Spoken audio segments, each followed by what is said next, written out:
Let us now look at the linear decomposition of scalar perturbations.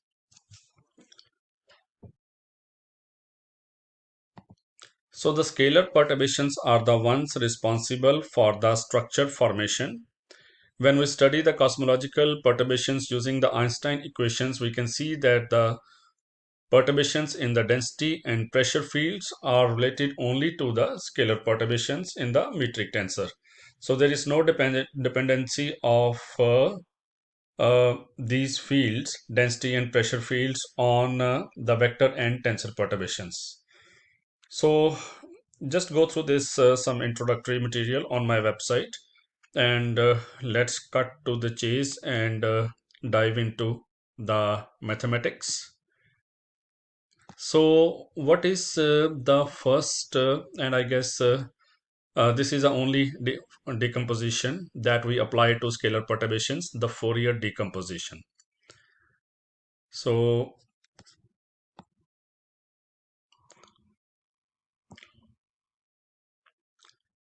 delta f is a scalar perturbation,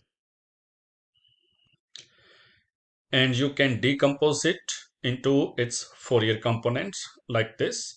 This is the Fourier decomposition which you have seen in your undergraduate course on mathematical physics. So you can see that this is one field, and we are decomposing this field into its Fourier components.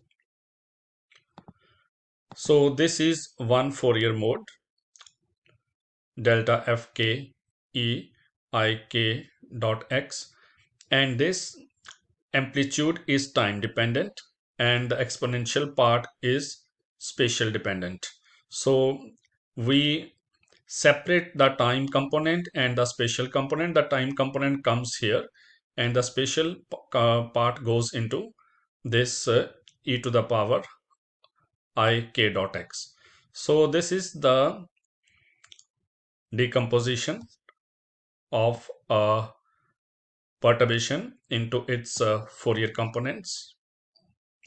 And all of this is the standard material. Just if you want to recapture your from your memory what you have studied in the past, you can go through this introductory recap of the Fourier decomposition, Fourier series. All of this is something that you should be able to remember from your course, first course on Fourier series. So we have the only some new terminology here may be this co-moving vector, the term co-moving. So because we are using x as a co-moving spatial coordinate, x is a co-moving vector in the space, and therefore k is the co-moving wave vector. So we call it co-moving wave vector. So that's perhaps the only new term here, co-moving vector. It's co-moving wave vector k.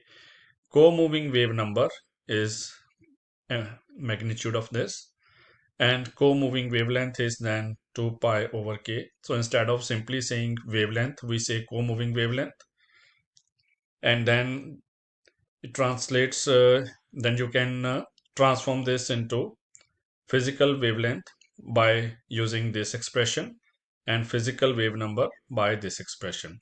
So physical wavelength is scale factor multiplied by the co-moving wavelength, and physical wave number is this. So nothing fancy, just the basic concepts of the Fourier series here. Next, we can look at some of the useful expressions. Okay, this I'll talk in the next video.